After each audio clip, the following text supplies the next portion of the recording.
Mari kita berdoa. Ya Tuhan, kami datang dengan kerinduan, kami bisa dibentuk, kami bisa semakin serupa dengan Yesus Kristus Tuhan kami, Allah yang setia. Tolong kami, ajar kami ya Tuhan. Roh Kudus, mampukan kami untuk dengar, pahami firman Tuhan, dan menghidupinya dalam hidup kami hari lepas hari. Berkaryalah ya Allah Roh Kudus dalam hati setiap kami yang hadir pada pagi hari ini. Hanya dalam nama Yesus Kristus kami telah berdoa. Amin. Shalom Bapak Ibu, selamat pagi. Kita bisa kembali berkumpul di rumah Tuhan di cuaca yang mendung-mendung dingin, enak buat tidur. Tetapi kita digerakkan untuk datang ke rumah Tuhan, saya percaya itu juga adalah anugerah Tuhan. Dan hari ini kita akan bersama-sama merenungkan satu bagian firman Tuhan dari Matius 26 ayat 30 hingga 35. Mari kita buka bersama-sama Matius 26 ayat 30 hingga 35. Tema kita yang akan kita renungkan sama-sama hari ini adalah setia sampai mati. Setia sampai mati. Gitu. Ada tanda tanyanya soalnya. Setia sampai mati. Mari kita buka Matius 26 ayat 30 hingga 35. Kita akan membacakannya bersama-sama. Dari ayat yang 30 hingga ayat yang ke-35. 1, 2, 3. Sesudah menyanyikan nyanyian pujian, pergilah Yesus dan murid-muridnya ke Bukit Zaitun. Maka berkatalah Yesus kepada mereka, malam ini kamu semua akan tergoncang imanmu karena aku.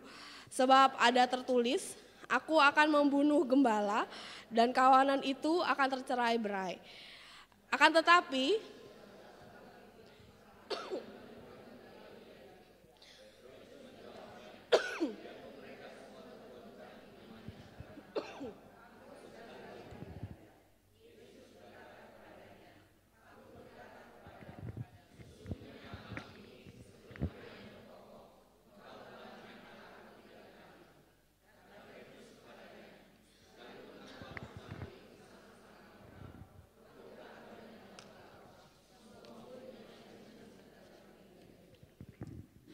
ya, terpujilah, berbahagialah setiap kita yang membaca merenungkan firman Tuhan hari lepas hari. Bapak Ibu, kesetiaan adalah kualitas yang diharapkan ada dalam diri semua orang Kristen.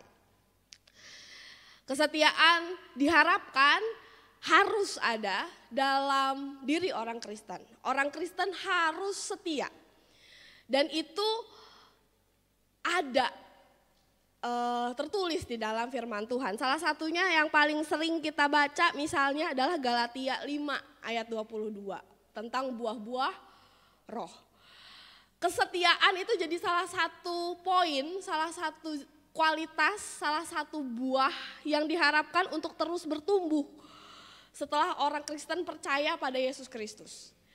Dia nggak berhenti sampai percaya, tapi ada kualitas-kualitas yang terus bertumbuh dalam hidupnya. Salah satunya yang penting adalah kesetiaan. Namun ketika saya persiapan Bapak Ibu, saya baru menyadari bahwa arti kata setia itu ternyata berlayer-layer. Setia itu artinya nggak cuma setia adalah satu, udah, enggak. Tetapi ternyata setia itu punya makna yang berlayer-layer, berlapis-lapis seperti bawang merah. Kalau ibu-ibu ngupas bawang merah, ada lapisan-lapisannya kan, sampai dalam. Dan kalau kita hanya pakai istilah setia dalam bahasa Indonesia, itu memang gak terlalu kelihatan. Saya baru menyadari hal ini ketika membaca beberapa tulisan tentang kesetiaan dalam rangka persiapan khotbah ini. Dan baru terlihat bahwa setia itu ternyata ada layer-layer maknanya setelah membaca beberapa istilah bahasa Inggris, Bapak Ibu. Beberapa tulisan menggunakan istilah atau terminologi bahasa Inggris yang berbeda untuk menggambarkan kualitas kesetiaan yang berbeda. Dan ada beberapa kata yang sering muncul dalam tulisan-tulisan yang ngomongin soal kesetiaan dalam bahasa Inggris. Yang pertama adalah loyal, yang kedua adalah faithful, harusnya L-nya 1, mohon maaf saya terlalu semangat ketik L-nya. Loyal, faithful, fidelity. Fidelity itu kesetiaan. Tiga-tiganya kalau diterjemahkan, misalnya Bapak Ibu buka Google Translate, tiga-tiganya akan keluar artinya setia. Loyal artinya setia. Faithful artinya setia. Fidelity artinya kesetiaan. Faithfulness, fidelity artinya kesetiaan. Artinya sama, tetapi kalau Bapak Ibu baca, ada kamus yang coba lihat beberapa makna dalam sebuah kata, Bapak Ibu akan menyadari bahwa ada makna yang berbeda di ketiga kata ini. Ada lapisan-lapisan berbeda, ada kualitas-kualitas yang berbeda di dalam setiap katanya. Dan dari bahasa sehari-hari yang kita pakai, ternyata istilah setia yang sering kita gunakan dalam percakapan kita, dalam topik-topik yang kita bicarakan, setia yang sering kita bahas dan kita maksud itu dalam konteks bahasa Inggris ternyata adalah kata loyal. Loyal, misalnya setia kawan. Loyal itu artinya showing firm and constant support, menunjukkan dukungan, support yang tidak pernah berhenti kepada suatu pihak. Entah itu seseorang, entah itu sebuah organisasi, entah itu sebuah agama, entah itu sebuah kepemerintahan. Loyal itu menunjukkan support, menunjukkan dukungan yang tidak berhenti. Itu loyal.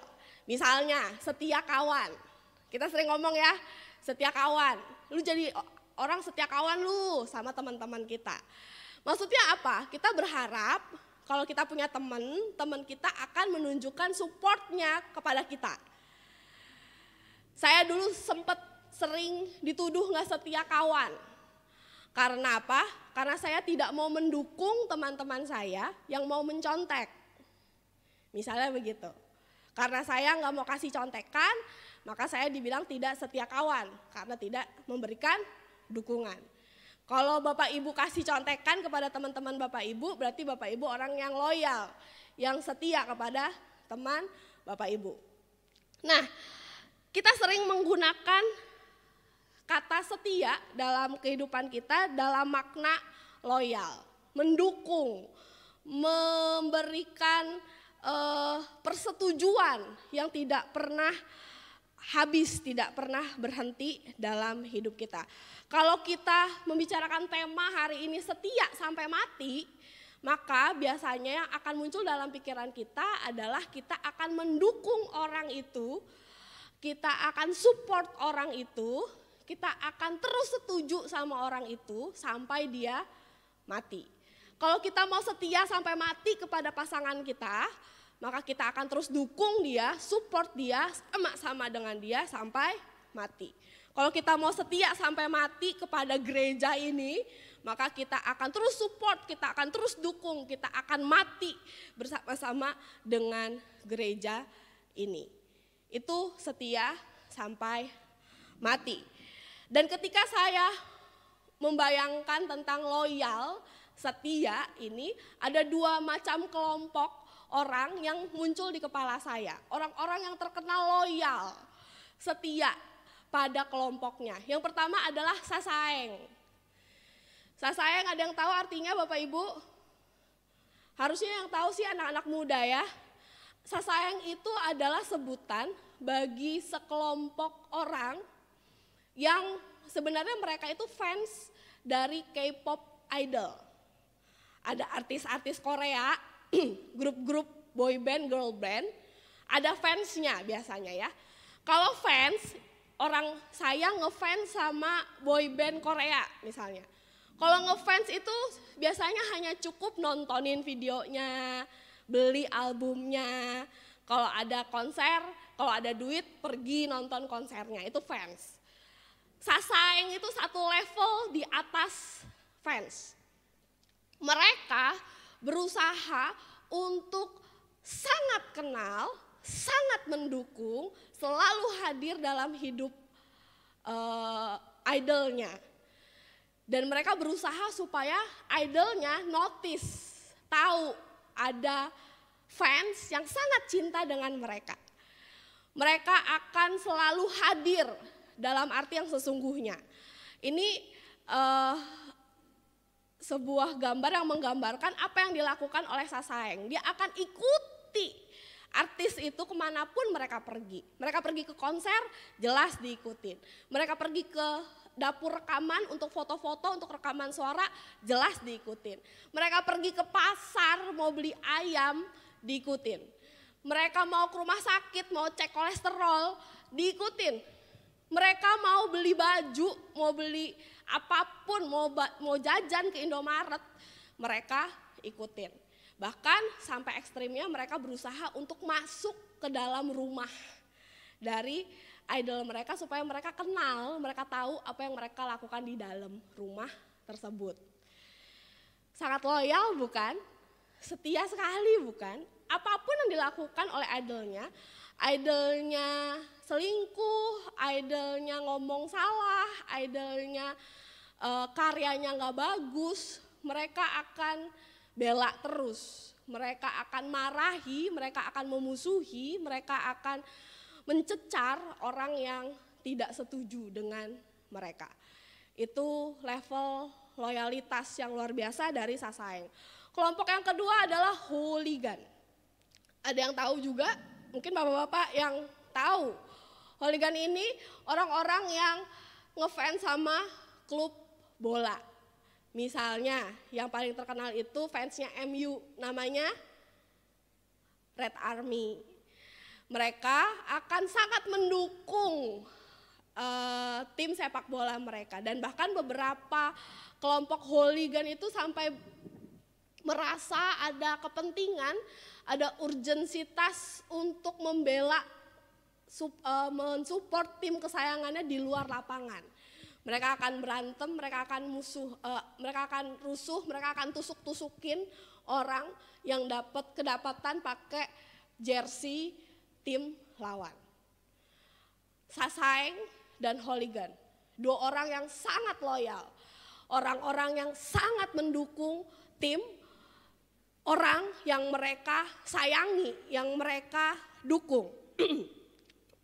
Mereka mau, siap, rela melakukan apapun yang harus mereka lakukan untuk menunjukkan dukungannya kepada orang yang mereka ikuti. Dan kalau kita baca Petrus Bapak Ibu, yang tadi kisahnya kita baca, kita akan mendapati bahwa sepertinya tingkat kesetiaan, tingkat loyalitas Petrus itu setara sama Sasaeng dan hooligan ya. Dia rela untuk melakukan apapun buat Tuhan Yesus. Dia rela untuk mendukung Tuhan Yesus apapun yang terjadi. Dia siap untuk mati buat Tuhan Yesus. Itu yang dia deklarasikan dalam ayat yang kita baca. Bapak Ibu, dalam ayat yang kita baca tadi, Petrus dan Tuhan Yesus beserta dengan para murid ada dalam malam terakhir yang dilalui oleh mereka. Mereka ada di sebuah malam yang Tuhan Yesus sadar ini malam terakhir, tapi murid-muridnya tidak sadar. Tuhan Yesus bilang, dan sudah 4 kali sebenarnya Tuhan bilang ya. Kalau Bapak Ibu baca Matius 26 ayat 1 hingga ayat yang keempat, itu pemberitahuan keempat dari Yesus bahwa dia akan mati. Malam itu Bapak Ibu, malam itu Tuhan Yesus juga kembali kasih tahu di ayat yang ke 31. Di ayat 31 Yesus bilang, siap-siap ya, malam ini kalian akan tergoncang. Malam ini kalian akan kalang kabut. Malam ini imanmu akan goncang. Tetapi dengan penuh keyakinan, dengan penuh keberanian, Petrus menjawab Yesus di ayat 32. Biarpun mereka semua tergoncang imannya karena engkau, aku sekali-kali tidak. Lalu di ayat 35 itu proklamasi yang paling berani dikatakan oleh Petrus. Sekalipun aku harus mati bersama-sama dengan engkau, aku tidak akan menyangkal engkau. Tetapi Bapak Ibu, apa yang Petrus katakan kemudian ditanggapi dingin, tanda kutip, oleh Yesus Kristus. Yesus Kristus bilang, masa kamu gak akan goncang? Yang benar, nanti loh kamu itu bakal menyangkal aku 3 kali. Nanti loh, gak usah ganti hari, sebentar lagi kamu akan menyangkal aku 3 kali. Yesus tidak terkesan dengan pernyataan kesetiaan Petrus. Kenapa? Karena kesetiaan yang diharapkan Yesus ternyata berbeda level dengan loyalitas yang ditunjukkan oleh Petrus. Petrus merasa dirinya loyal, setia kepada Tuhan, tetapi ternyata bukan sekedar loyalitas yang diharapkan oleh Tuhan Yesus.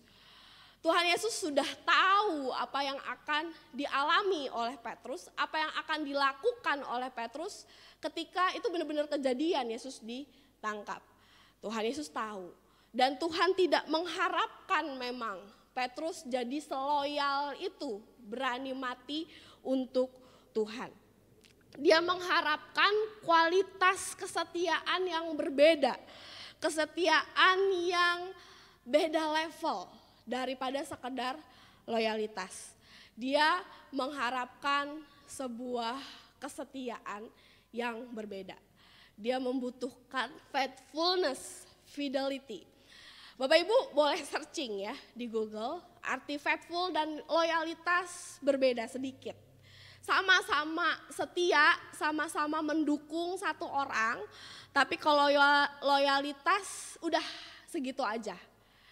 Mendukung, apapun yang terjadi dia akan mendukung. Tapi ada layer yang berbeda yang dimiliki oleh faithful, yaitu poin yang kedua, true to the fact or the original. Lalu dia sama artinya dengan fidelity atau kesetiaan dengan terminologi yang lain, biasanya dipakai untuk menggambarkan kesetiaan antara pasangan suami istri. The degree of exactness, level kesamaan jadi sama, jadi persis dengan yang di-copy atau orang yang memproduce kualitasnya.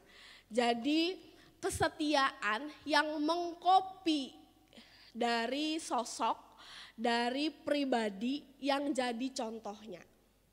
Kesetiaan yang bukan berasal dari semangat untuk mendukung saja, tetapi semangat untuk jadi sama dengan orang yang dia setia kepadanya. Faithful, fidelity, kesetiaan yang membuat orang itu bukan hanya sekedar mendukung, tetapi juga lama-lama jadi sama, jadi serupa dengan orang yang didukung. Kesetiaan seperti apa itu? Kesetiaan seperti apa yang Tuhan inginkan dimiliki oleh Petrus? Faithfulness, fidelity seperti apa yang Tuhan harapkan kemudian dia lihat dalam kehidupan Petrus dan semua orang percaya. Kesetiaan yang pertama adalah kesetiaan yang bisa begini. You are tired but you show up anyway. Kamu capek, kamu lelah, kamu gak mau muncul. Kalau bisa kamu maunya tidur di rumah, tapi kamu tetap muncul anyway. Tuhan ingin kita bukan hanya sekedar mendukung, tetapi Tuhan ingin kesetiaan kita adalah kesetiaan yang penuh dengan komitmen, kesetiaan yang mengalahkan diri sendiri. Bapak Ibu, Matius menuliskan Injil ini dengan sangat menarik. Matius 26 ini dengan sangat menarik.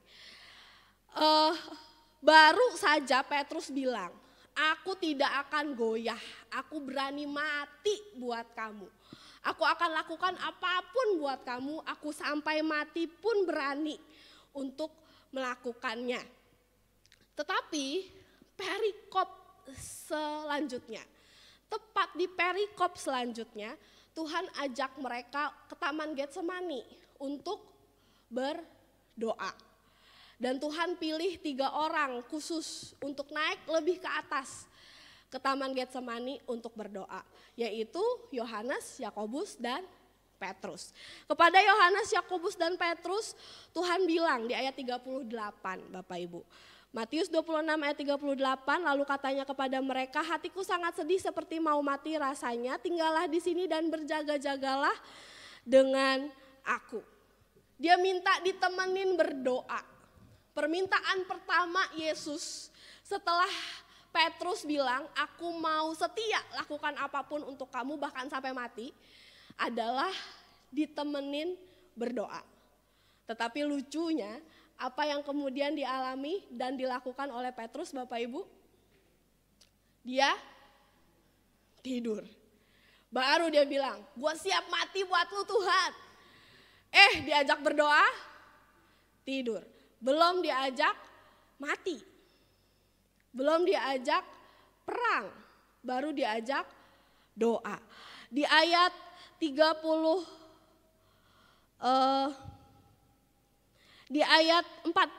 Bapak Ibu. Perkataan Yesus ini sebenarnya bisa jadi nyindir ya. Tidakkah kamu sanggup berjaga-jaga 1 jam dengan aku?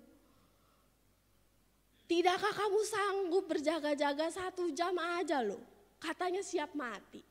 Berjaga-jaga 1 jam dengan aku, tidak siapkah kamu?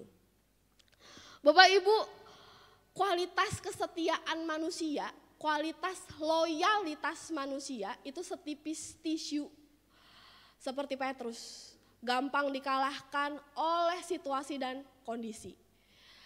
Kesetiaan manusia, kesetiaan Petrus dikalahkan oleh rasa kantuk kita. Siapa yang ngantuk sekarang? Kita. Siapa yang tadi lihat langit dulu untuk datang ke gereja? Wah, mendung nih. Kalau gue naik motor hujan gak nih? Atau nanti aja kau 2 ya? Sekarang deh. Kita. Kesetiaan kita mudah untuk digoyahkan, mudah untuk dilengserkan dengan situasi dan kondisi yang tidak kondusif. Tuhan rindu bahwa kesetiaan kita sama seperti koko-koko yang mirip yang ngomong you are tired but you show up anyway. Ya, ini salah satu contoh ya. Saya lagi mengikuti satu akun Instagram. Dia memberikan nama akunnya itu Normal Life at 30. Kehidupan yang normal dari seseorang yang berusia 30. Nah, saya tertarik kenapa Bapak Ibu? Entah kenapa orang ini dia selalu memposting postingan yang sama setiap hari. Dia bangun, dia masak, dia ngepel apartemen, dia berangkat kerja, dia makan siang, dia pulang, ketemu istrinya, makan buah, tidur. Setiap hari. Palingan bedanya cuma mulainya dari mana? Kadang-kadang dia mulai dari bangun tidur, kadang-kadang dia mulai dari masak, kadang-kadang dia mulai dari kantor, kadang-kadang dia mulai dari cuci buah. Tapi kalau Bapak Ibu buka akun ini dan Bapak Ibu akan mendapati semua kegiatannya sama. Bangun, bikin kopi, masak, ngepel, olahraga sedikit, pergi kerja, makan siang, pulang kerja, pulang ke apartemen, ketemu istrinya, nonton bareng. Udah selesai. Dan begitu setiap hari. Nah, kemudian saya sampai bertanya-tanya, ini orang gak bosen apa ya? Ini orang bikin konten sama setiap hari. Saya udah follow dia beberapa bulan dan sama gak pernah absen setiap hari. Sampai satu hari Bapak Ibu, dia posting ini. Posting gak kelihatan ya. 2 hari yang lalu, tepat setelah liburan panjang selesai. Kita habis long weekend minggu lalu ya. Sampai hari Selasa tuh. Dan dia juga long weekend. Tepat setelah dia mau masuk habis long weekend, dia postingan dan dia tulis tulisan yang menginspirasi saya hari ini. You are tired but you show up anyway. Dia males buat kerja lagi setelah libur panjang. Dia males untuk mulai bikin konten lagi, apalagi kontennya sama.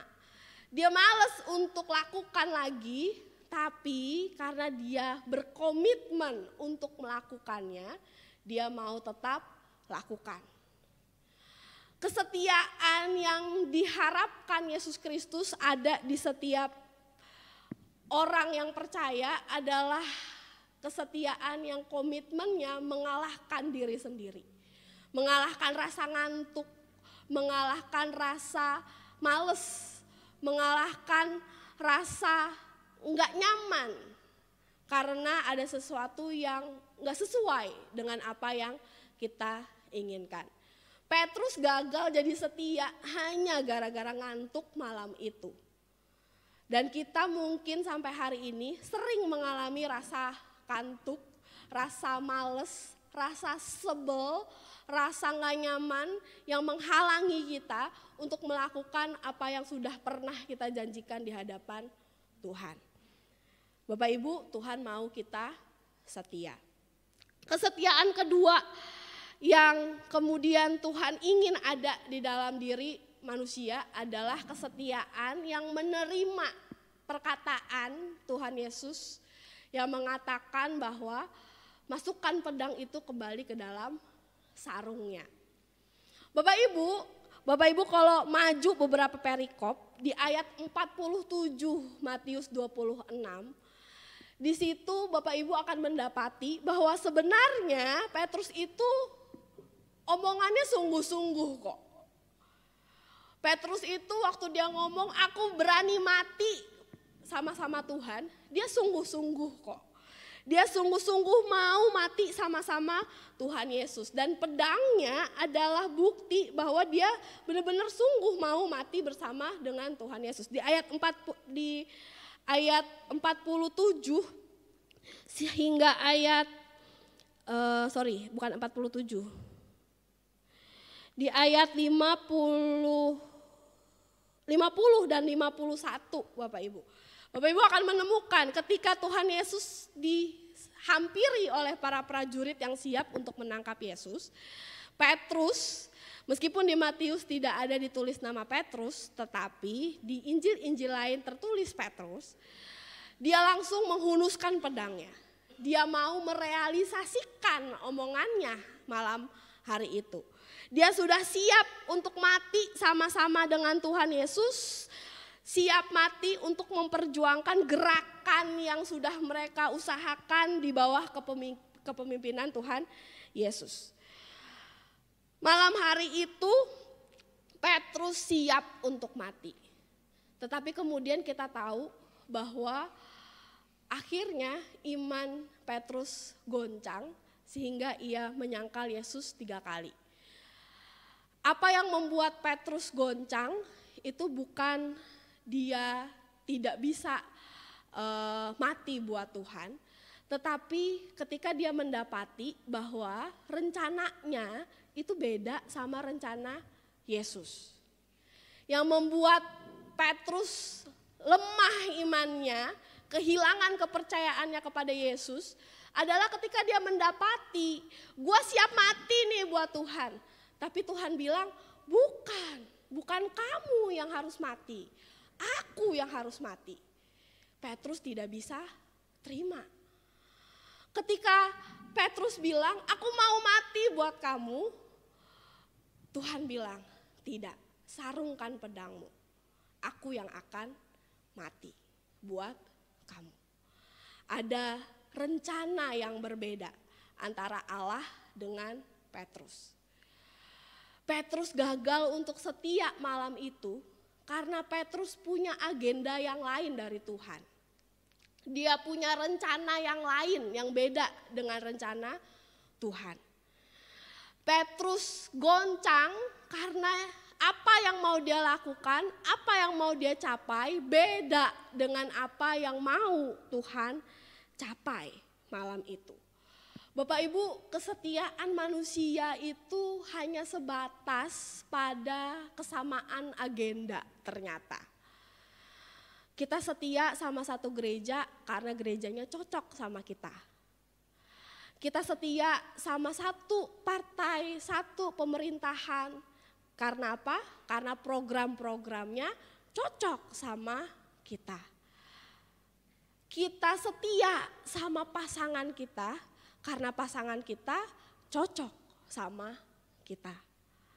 Kesetiaan manusia itu terbatas, dibatasi oleh apa yang cocok dengan dirinya sendiri. Malam hari itu Tuhan menantang Petrus untuk percaya pada hal yang berbeda dengan apa yang sudah dia rencanakan. Dan hasilnya sayangnya Petrus tidak siap untuk menerima rencana yang berbeda dari rencana dirinya sendiri. Bapak Ibu, malam itu Petrus siap mati buat Tuhan. Dia loyal. Tetapi dia tidak siap untuk ikut rencana Tuhan. Dia gagal untuk jadi faithful.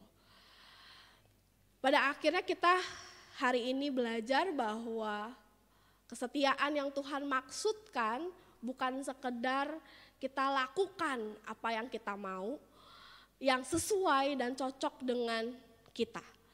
Tetapi apa yang cocok, apa yang sesuai dengan rencana Tuhan.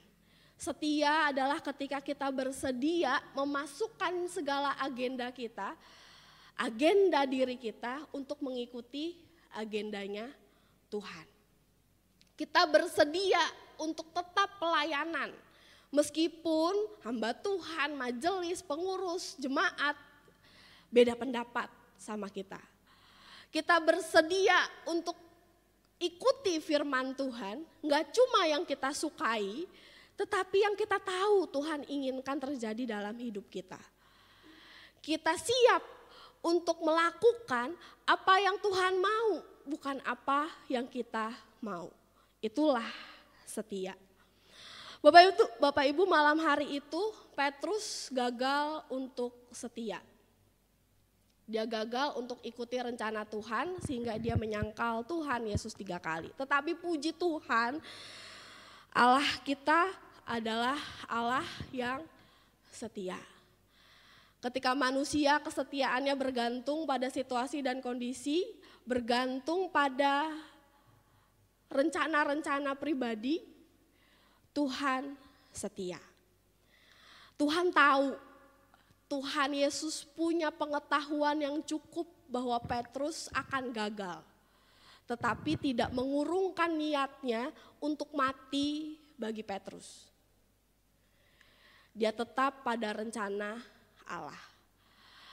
Bukan kebetulan saya rasa kalau kemudian penulis kitab Matius menuliskan kisah Pak Petrus yang gagal untuk mati bagi Tuhan, mengapit cerita tentang Taman Getsemani. Bapak Ibu perhatikan Matius 26. Perikop tentang Petrus akan menyangkal Tuhan Yesus ada di tengah-tengah cerita cerita tentang Petrus akan menyangkal Yesus. Setelahnya, tepat setelahnya, langsung dituliskan cerita tentang Taman Getsemani dan ditutup, diapit dengan cerita tentang Yesus ditangkap dan Petrus gagal mengikuti kehendak Tuhan. Di Taman Getsemani ada satu pribadi yang berhasil untuk tetap setia. Mari kita baca di ayat 39. Baca ayat 39. 1, 2, 3. Maka ia maju sedikit, lalu sujud dan berdoa, katanya, "Ya Bapakku, jikalau sekiranya mungkin, biarlah cawan ini lalu daripadaku. Tetapi janganlah seperti yang ku kehendaki, melainkan seperti yang Engkau kehendaki."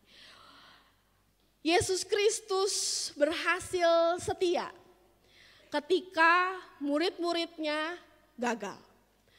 Yesus Kristus tetap ikuti rencana Tuhan.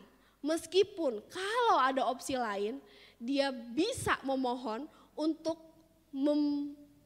menggagalkan rencana yang awal. Tetapi dengan penuh kesetiaan dia berdoa. Bukan apa yang ku kehendaki yang jadi, melainkan seperti yang Engkau kehendaki. Bapak Ibu, setia sampai mati malam itu digenapi oleh Yesus Kristus. Dan dia mati untuk setiap kita yang gagal untuk setia sampai mati. Malam hari itu Yesus Kristus mati sebagai Allah yang setia demi kita yang tidak setia.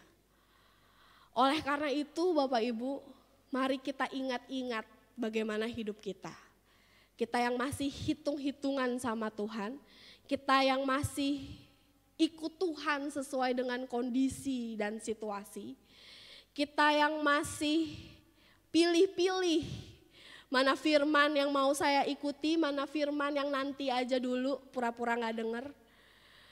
Mana pelayanan yang kita abaikan karena kita gak cocok dengan manusia-manusia yang lain. Mana hal-hal yang kita tahu harus kita tinggalkan, tapi karena masih nyaman, kita masih terus hidupi. Kita adalah orang-orang yang untuk itu Yesus Kristus mati di atas kayu salib. Ketidaksetiaan kita ditebus oleh Allah yang setia. Puji Tuhan. Mari kita berdoa.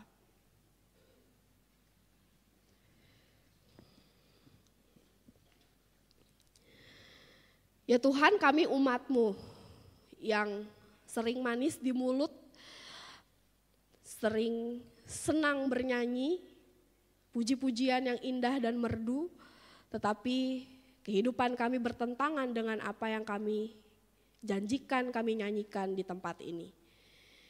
Ya Tuhan, kami sama seperti Petrus. Kesetiaan kami seringkali dipengaruhi oleh situasi dan kondisi hidup kami. Kesetiaan kami digagalkan oleh agenda-agenda pribadi kami. Ampuni kami ya Tuhan. Kami yang jadi males, kami yang jadi tawar hati, kami yang jadi tidak mau terlibat dalam pekerjaan-Mu, karena kami mengukur kesempatan untuk ikut Tuhan sesuai dengan keuntungan diri kami sendiri. Tapi kami hari ini bersyukur karena Allah kami adalah Allah yang setia. Kami kembali ingat bahwa Engkau adalah Allah yang berhasil untuk menggenapkan rencana Tuhan. Meskipun situasi dan kondisi di sekitar-Mu mengerikan. Engkau Allah yang tetap mau mati menggenapkan rencana Tuhan.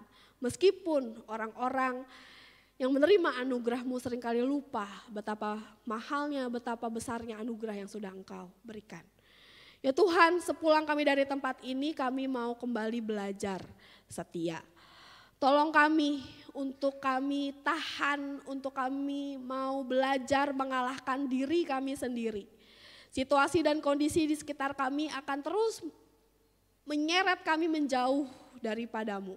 Tetapi tolong kami supaya kami teguh setia pada kasih-Mu. Kami yang dipercayakan banyak hal dalam hidup kami. Keluarga kami, pekerjaan kami, pelayanan kami, panggilan kami mau lakukan dengan penuh setia. Dengan pertolongan Allah, Yesus Kristus yang setia. Tolong mampukan kami untuk jadi semakin serupa dengan Engkau. Semakin rindu rencana Tuhan nyata dalam hidup kami. Tolong kami yang lemah terbatas ini ya Tuhan. Hanya dalam nama Yesus Kristus kami telah berdoa. Amin.